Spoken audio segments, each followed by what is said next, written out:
la Bible et vous, c'est de reconnaître les droits que Dieu m'a donnés. Dieu a dit, vous n'en mangerez point. Cette écriture te permettra de corriger ta manière de faire. C'est un Dieu vivant. C'est celui qui est capable de réaliser l'impossible dans ta vie.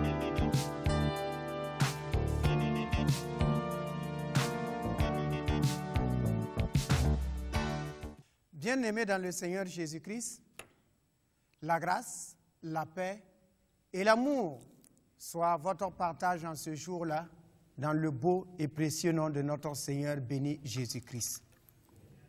Quelle grâce de se retrouver autour du Père, celui qui nous a aimés avant la fondation du monde, celui qui nous a donné tout gratuitement en Jésus-Christ, celui qui veille sur nous et qui nous guide et qui nous conduit et qui nous dirige durant notre pèlerinage, afin que nous ne manquerions de rien, absolument de rien.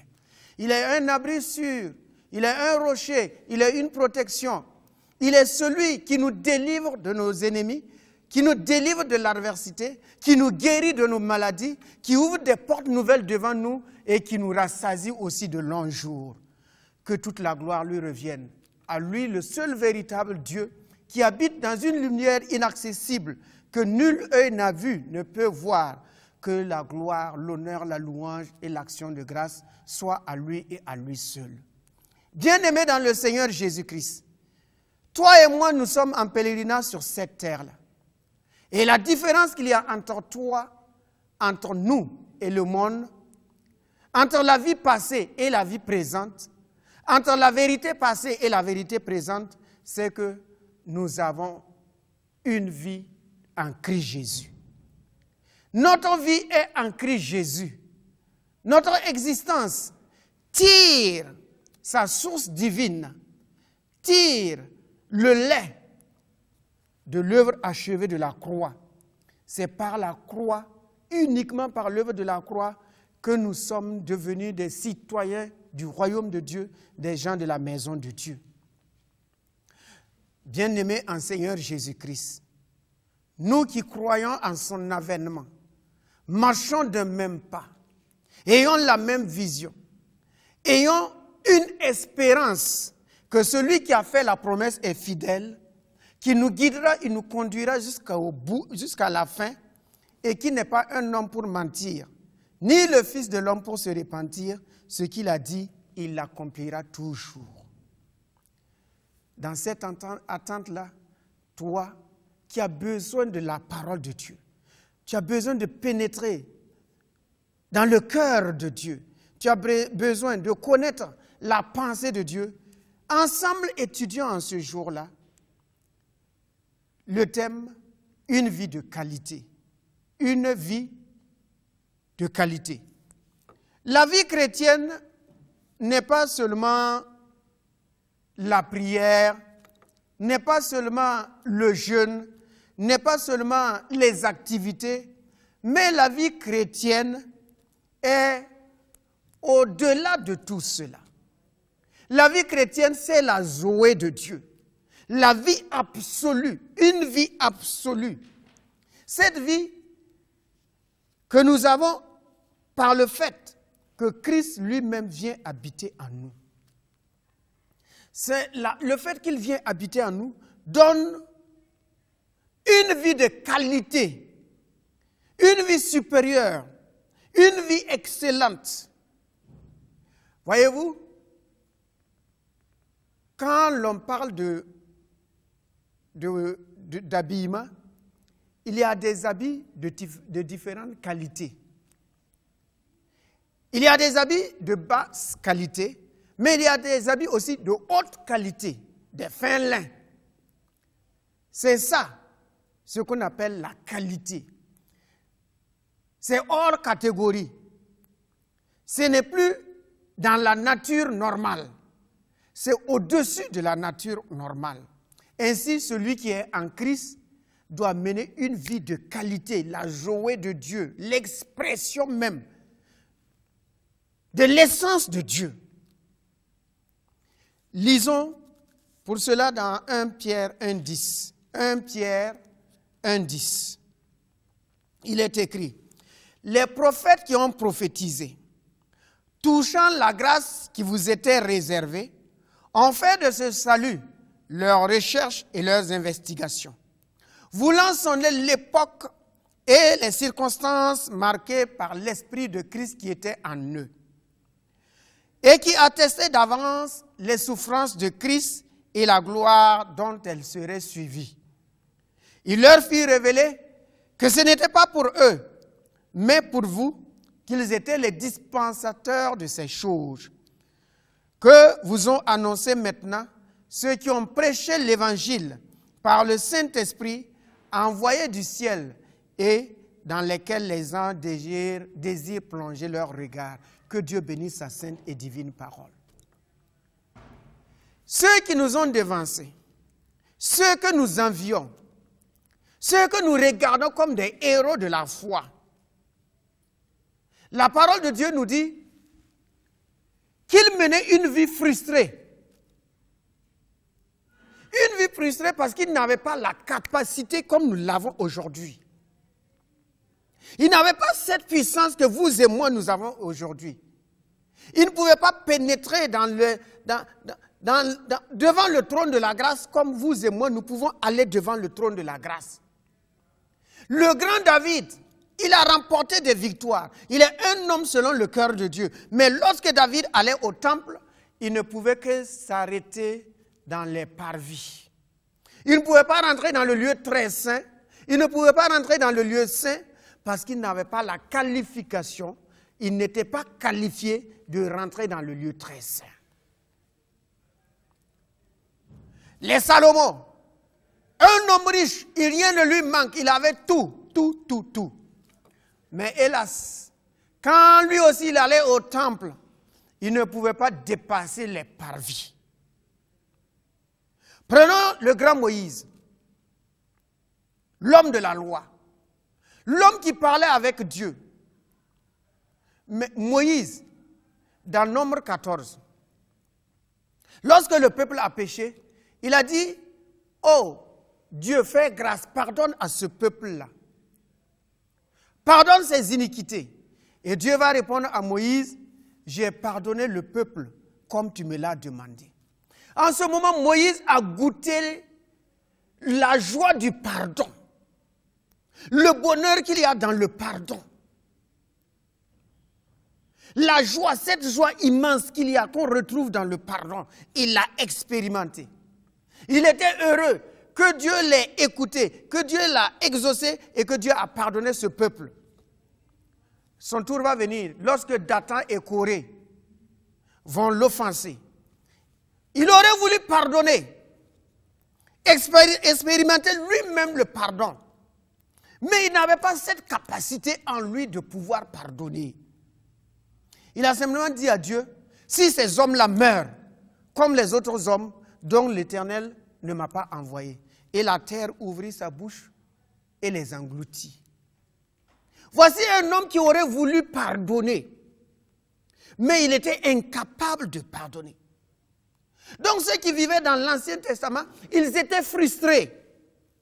Ils savaient que aimer c'est bon. Aimer son prochain c'est bon. Pardonner à son ennemi c'est bon. Pardonner, c'est excellent. Mais ils étaient incapables de pardonner parce qu'ils n'avaient pas cette capacité en eux de pouvoir pardonner leurs ennemis. De pouvoir aimer leurs ennemis. De prier pour ceux qui sont contre eux. Ils ne pouvaient pas. Mais Dieu a ouvert une fenêtre pour leur montrer qu'il y a un temps, une dimension où des hommes auront la capacité de pardonner, seront capables d'aimer leurs ennemis, de prier pour leurs adversaires. Des gens qui seront capables, maintenant, au lieu de se tenir dans les parvis, ils auront la capacité, ils auront le droit légal de rentrer dans le lieu très saint, là où rentrait uniquement le grand prêtre une fois par an, et accompagné du sang d'un agneau. Eux, ils pouvaient rentrer gratuitement dans le lieu très saint. se tenir devant la présence de Dieu. Et Dieu, quel que soit le lieu où il se trouve, Dieu viendrait dans leur lieu secret et Dieu serait avec eux. Donc ils ont fait des recherches, ils sondaient les Écritures et les époques pour savoir quelle est cette époque-là où les gens auront la capacité de Dieu. La capacité de Dieu, la nature de Dieu, l'essence de Dieu pour pardonner, pour aimer, pour avoir compassion, pour se tenir dans la présence de Dieu et être pardonnés eux-mêmes sans apporter ni offrande, ni sacrifice, ni quoi que ce soit. Ils rentraient dans la présence de Dieu librement comme ils le voulaient. Le pécheur s'approchait de Dieu sans mourir.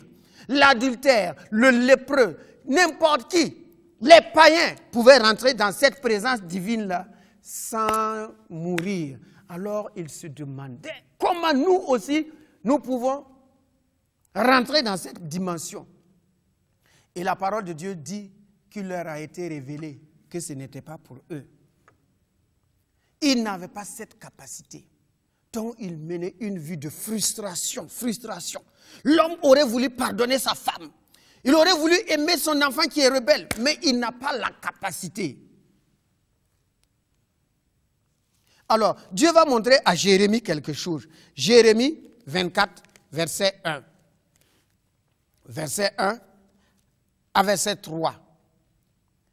L'Éternel me fit voir 2 paniers de figues posés devant le temple de l'Éternel, après que Nabuchodonosor, roi de Babylone, eut amené de Jérusalem et conduit à Babylone Jéconia, fils de Joachim, roi de Juda, les chefs de Juda, les charpentiers et les serruriers.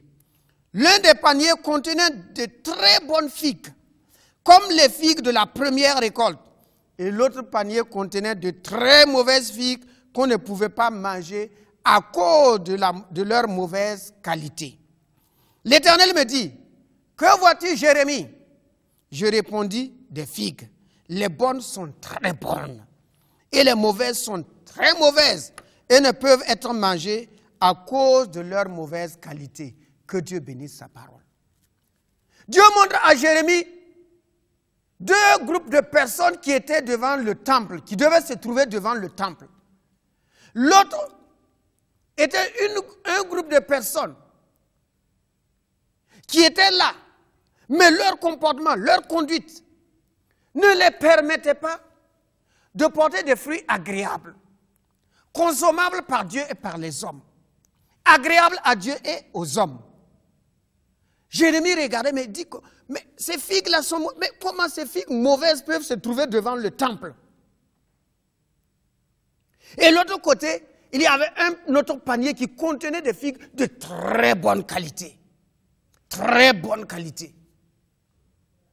Ceux qui sont en Christ sont de très bonne qualité.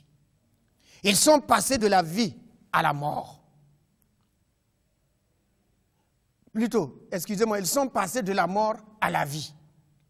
Et ce n'est pas une vie que nous connaissons, c'est la vie divine. La vie Zoé de Dieu. Ils sont de très bonne qualité. Ils font la différence là où ils sont, par leur comportement, par leurs paroles, par leurs actions. Le produit qui sort en eux est un produit acceptable, de grande qualité, honorable et acceptable. Ça veut dire que soit on est de mauvaises figues ou on est de bonnes figues. Il n'y a pas de figues intermédiaires, mi-bonnes, mi-mauvaises. Non, non, non. Il n'y en a pas un 3e panier. Il n'y en a que 2 paniers. Si vous êtes en Christ, vous passez de mauvaises figues, inconsommables, indigestes, et vous passez à de bonnes figues, très bonne qualité. De très bonne qualité. Qu'est-ce qui nous rend capables, à vous et à moi, d'être ces hommes de grande qualité, qui ne menons pas une vie frustrée, qui ne menons pas une vie d'incapacité? Dans le livre de Romains 5.5, Romains 5.5, voici ce qui est écrit. Or, l'espérance ne trompe point, parce que l'amour de Dieu a été répandu dans nos cœurs, est répandu dans nos cœurs par le Saint-Esprit qui nous a été donné. Que Dieu bénisse sa sainte et divine parole. Ceux de l'Ancien Testament, ils étaient incapables d'avoir compassion. Ils étaient incapables de pardonner. Ils étaient incapables d'aimer. Ils étaient incapables de supporter les autres parce qu'ils n'avaient pas reçu le Saint-Esprit qui répand l'amour dans les cœurs. Ils voulaient, ils le désiraient, mais ils étaient incapables. Nous sommes la génération, nous sommes dans la dimension où le Saint-Esprit est venu et il a déposé en nous le Saint-Esprit, l'amour. Le Saint-Esprit a déposé en nous l'amour. Et avec cet amour-là, toi et moi, nous sommes capables d'être agréables à Dieu. Nous sommes capables d'aimer l'ennemi, l'adversaire, d'aimer n'importe qui, d'aimer nos femmes, d'aimer nos enfants, d'aimer ceux qui nous en veulent. Dieu nous a donné cette capacité d'aimer et bien plus de pardonner. C'est une capacité divine. L'homme naturel ne peut pas, mais celui qui a reçu le Saint-Esprit, il a cette capacité. Regardez dans l'Ancien Testament. Si un fils vivant dans la famille était insupportable, son père devait le faire sortir et on le lapidait. Et le père était le premier à jeter la pierre. Mais aujourd'hui, les enfants rebelles, Dieu leur a accordé une grâce. Un temps pour se repentir, un temps pour se tourner vers lui. Et le père aussi, malgré la rébellion de son fils, Dieu lui a donné la capacité de l'aimer, d'avoir compassion de lui, de le guider, de le supporter, de l'accompagner jusqu'à ce qu'il rentre dans la même grâce. Dieu t'a donné cette grâce-là, mon frère, ma soeur. Dieu a déposé en toi, par le Saint-Esprit, l'amour répandu dans le cœur, afin que tu sois capable de pardonner l'homme qui t'a fait le plus de mal sur cette terre-là. Dieu t'a donné cette capacité, ça ne vient pas de toi. Voilà pourquoi dans le livre de 2 Corinthiens 3, 5, 2 Corinthiens 3 et le verset 5, il est dit, « Ce n'est pas à dire que nous soyons par nous-mêmes capables de concevoir quelque chose comme venant de nous-mêmes. Notre capacité, au contraire, vient de Dieu. » Que Dieu bénisse sa parole. Dieu dit que notre capacité, ceux qui sont dans la nouvelle dimension de Christ en nous, ceux qui marchent non plus selon la chair, mais selon l'esprit, ceux qui ont la vie jouée en eux, ils ont reçu une capacité. Dieu leur a donné la capacité. Et cette capacité ne vient pas d'eux-mêmes. Il y a des gens, des bien-aimés frères, quand ils donnent le témoignage, ils veulent s'accaparer de la gloire de Dieu. En disant, j'ai prié, j'ai jeûné, j'ai fait ça, j'ai fait ça. Non, non, non. Dieu dit, ta capacité de prier vient de moi. Ta capacité d'aider le pauvre vient de moi. Ta capacité de rendre visite aux malades vient de moi. Ta capacité de travailler vient de moi. Car nous-mêmes, nous sommes incapables, dit la parole, de concevoir quelque chose de bon venant de notre homme intérieur. Mais notre capacité vient de Dieu qui a répandu le Saint-Esprit en nous. C'est à cause de la présence du Saint-Esprit en toi que tu es capable de faire de bonnes œuvres. Alors rends la gloire à Dieu. Remercie le Seigneur de ce que, dans sa grâce si immense et si infinie, il te rend capable de faire de bonnes œuvres. Dans Philippiens 2 et le verset Philippiens 2,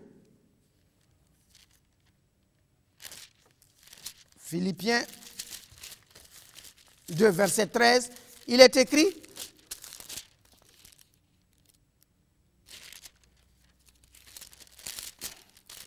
excusez-moi, Philippiens 2,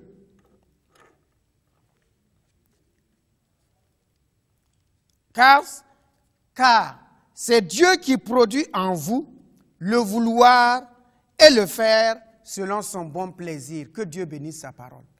Qu'est-ce que Dieu nous dit?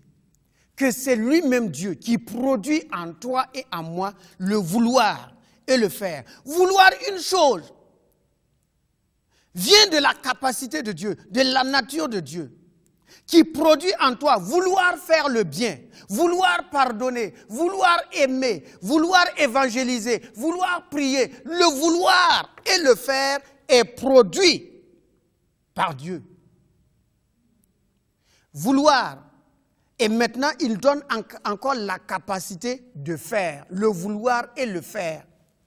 Quand nous lisons dans la parole de Dieu, dans le livre des rois, par exemple, il est écrit qu'ils commencèrent à bâtir et ils achevèrent. Ça veut dire quoi? On peut commencer à bâtir, on peut commencer une œuvre, on peut commencer quelque chose et ne pas l'achever. Mais la parole de Dieu dit que ceux-ci, ils ont commencé à bâtir et ils ont pu achever. Ils posèrent les portes. Ainsi, le vouloir et le faire, ce que tu veux faire, cette bonne intention que tu as, ne vient pas du produit de l'homme naturel. Ceux de l'Ancien Testament aussi, ils voulaient. Mais ils ne pouvaient pas. Le vouloir est communiqué par Dieu. Voilà pourquoi notre vie, ta vie et ma vie est une vie de qualité, parce que nous voulons faire de bonnes choses. De l'autre côté, ils voulaient faire, mais ils ne pouvaient pas, ils étaient dans l'incapacité. Ils faisaient de mauvaises choses. Ils irritaient ainsi le cœur de Dieu. Mais le vouloir que Dieu te donne et la capacité de faire provient de lui et de lui seul. Le vouloir et le faire vient de Dieu. Philippiens 4,13, là il nous dit, tout juste à côté, 4,13 dit que je puis tout par celui qui me fortifie. Je peux tout par celui qui habite en moi. Par celui qui a fait de moi sa demeure. Par celui qui m'accompagne dans mon pèlerinage de chaque jour. Par celui qui ferait le chemin devant moi. Par celui qui ouvre des portes nouvelles devant moi. Je puis tout par celui qui me fortifie. Et la crème de tout cela se trouve dans Colossiens 1,27. La crème de tout cela dans Colossiens 1,27 où il est écrit que Dieu a voulu faire connaître quelle est la glorieuse richesse de ce mystère parmi les païens, à savoir Christ en vous, l'espérance de la gloire. Bien-aimés dans le Seigneur, c'est le Christ en nous. Le fait que le Christ habite en nous, c'est lui qui produit le vouloir et le faire. C'est lui qui nous donne cette vie de qualité, cette vie exceptionnelle. Cette vie au-dessus de la vie naturelle, en marchant dans une nouvelle dimension, où les choses anciennes sont passées, et voici toutes choses sont devenues nouvelles, où le désir de l'âme n'est plus terrestre, car celui qui est en Christ s'affectionne des choses en haut, mais il ne s'affectionne plus des choses d'en bas. Celui qui est en Christ, il regarde ces choses-là comme de la boue. Ces choses n'ont plus aucun attrait. Ni la maison, ni la voiture, ni l'habillement, rien. Ce qui l'attire, au contraire, ce sont les choses d'en haut. Où Christ règne, où il est caché dans la main de Dieu, où il vit en relation étroite avec le Seigneur. Quiconque vit en étroite relation avec le Seigneur dans les lieux très hauts, en effet, il cherche les choses d'en haut, il ne cherche plus les choses d'en bas. Dans ce monde, il y a deux catégories de personnes. Il y a ceux qui vivent uniquement pour manger et il y a ceux qui mangent pour vivre. Dans la vie chrétienne aussi, il y a ceux qui vivent et qui s'affectionnent des choses d'en haut. Ils ne cherchent que les choses d'en haut. Les choses de la terre, c'est pour simplement les accompagner, pour les aider dans leur pèlerinage, dans leurs besoins quotidiens. Mais ce n'est pas leur objectif. Ils ne font pas cela l'objet de leur recherche constante, d'une soif. Ils ne font pas de cela des investigations profondes. Au contraire, ils cherchent chaque jour comment être agréable à Dieu, comment s'approcher du cœur de Dieu. Le Christ en nous qui nous amène à dire, si je vis, ce n'est plus moi qui vis, c'est le Christ qui vit en moi. Voilà la vie de qualité, la vie de Dieu. La vie qui nous a été donnée par le Saint-Esprit qui vient habiter en nous et qui nous dirige, qui nous oriente, qui nous conduit jour après jour sur le chemin étroit de la vie. Le chemin étroit de la vie, c'est lui qui ferait le chemin devant nous et qui nous accompagne à chaque moment et à chaque instant. Donc voyez-vous, un chrétien ne doit pas vivre une vie chrétienne frustrée. Frustré parce qu'il ne peut pas pardonner. Frustré parce qu'il ne peut pas s'approcher de Dieu. Frustré parce qu'il lui-même, il ne peut pas recevoir le pardon de Dieu. Non, nous avons reçu une grâce exceptionnelle. Une grâce exceptionnelle. Voilà pourquoi, bien-aimés, l'amour de Dieu qui nous a été donné t'accompagne et m'accompagne, afin que nous ne vivons plus une vie de frustration. Que la grâce de Dieu, toute suffisante, bien-aimée en Christ Jésus, soit avec toi et pardonne, parce que ça ne vient pas de toi, ça vient de ton Créateur. Sois béni et accomplis les desseins du Père dans ta vie, qui crée en toi le vouloir et le faire au nom de Jésus-Christ. Amen. La Bible et vous, c'est de reconnaître les droits que Dieu m'a donnés. Dieu a dit, vous n'en mangerez point. Cette écriture te permettra de corriger ta manière de faire